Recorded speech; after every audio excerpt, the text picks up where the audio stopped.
It's in your own best interest to move around as much as possible, meet as many different women as possible. We've been doing this for 26 years now. We kind of have an idea of what the best thing to do is for the men and the women to have the best chance of success in meeting. And one of those is to move around and talk with everybody. Guys, the way the social's structured is on every social, as you know, John, the first 2 hours, we have the music down so the guys can get around, they can talk, they don't have to yell across the table. You know, they can hear what each other is saying. So guys, first 2 hours, music is way down. Second, the last 2 hours, of course, we bring the music up. And the reason for that is, you know, is we got to keep the women there. Yeah. And they love to dance. All right. So normal social runs like that. And the way that works is we will have, we'll send a guy to each table. Each table has a number on it. And then we'll have somebody take the mic and say, okay, you got 15 minutes. And after 15 minutes, they'll tell you to move to the next table. Right. And we have a lot of guys who actually like that because they get to meet every single woman. You're kind of almost forced to meet every single woman. But after 2 hours, of course, you can go right back to whatever table you want. And, you know, if you had a special bond with somebody special, then that's fine. It's in your own best interest to move around as much as possible, meet as many different women as possible. We've been doing this for 26 years now. We kind of have an idea of what the best thing to do is for the men and the women to have the best chance of success in meeting. And one of those is to move around and talk with everybody. You owe it to yourself to actually explore all options. And I'll tell you, it's not easy to move around, and it's hard work, actually. If you do it correctly, you should be just dead tired and just exhausted by the end of that social if you did it right. Because that means that you were really working, you were going from table to table, you were talking to everybody, you were getting contact information from the few women. And I'll say few because it probably is just going to be a few that you're really interested in and where you feel there's a mutual chemistry. And that's guys, because some guys might say, well, John, if you can't see all the women, then why do you invite so many women? I had that the other day, right? And the reason for that is that there are only going to be a few women out of all those women that there is going to be a mutual connection with, right? And so by having these kind of events, it gives everyone, both the women and the men, an opportunity, albeit very quickly, but an opportunity just to make initial contact to see if there's any chemistry. That's all this is about. Is there chemistry or not? Get phone number, You're make not having date. your date there and then. No. That date's gonna come afterwards. No, and it works, guys, because I know, because it worked for me.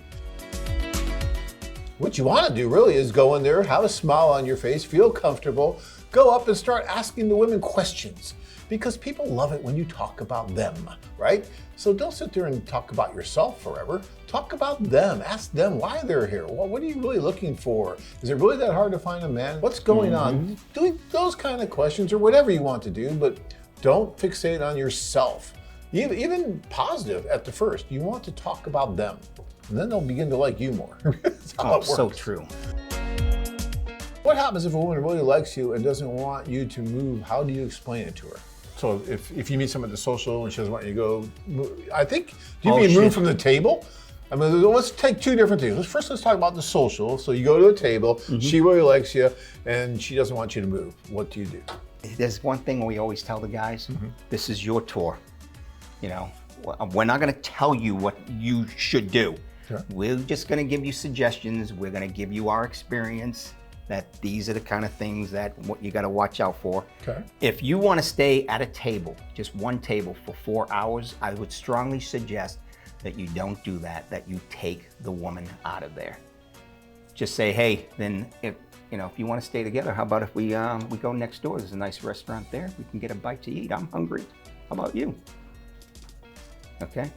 Take her out of there because you're gonna be preoccupied, you know, because there's so many other things going on there, you know, and if you want that one-on-one interaction, then take her somewhere else. That's what I would suggest. Yeah, and I agree with Joe that this is your tour and you can do whatever you like to do. And if that's what you choose to do because you really feel like she really likes you and you want to get to know her right now and then, even though there's another 200 women all around you, then you can do that. That's on the low side. That's on the low side.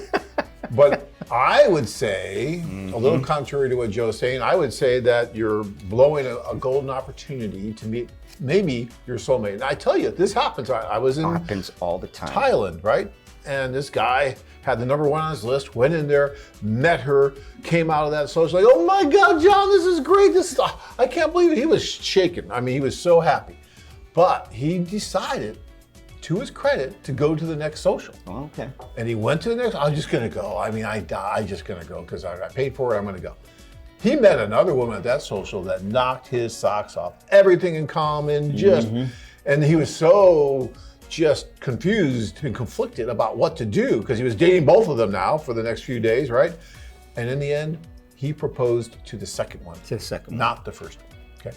If he would have just totally blown everything off and stayed with the first one, who knows what would happen? I'm not saying totally blow it, but I'm saying if you're that hell-bent on staying with this girl, then definitely take her out. No, I think Joe's advice is good. And to that, if you're gonna do that, don't stay in the social. Yeah. But here's what you say to her, I think.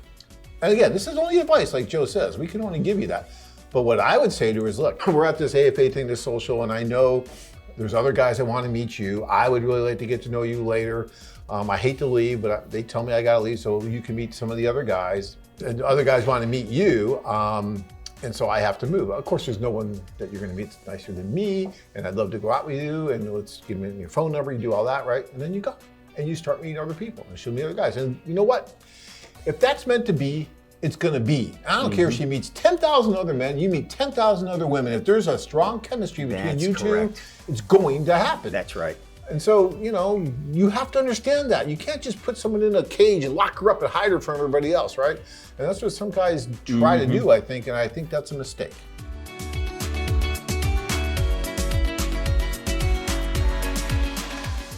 You too can experience the romantic adventure of a lifetime.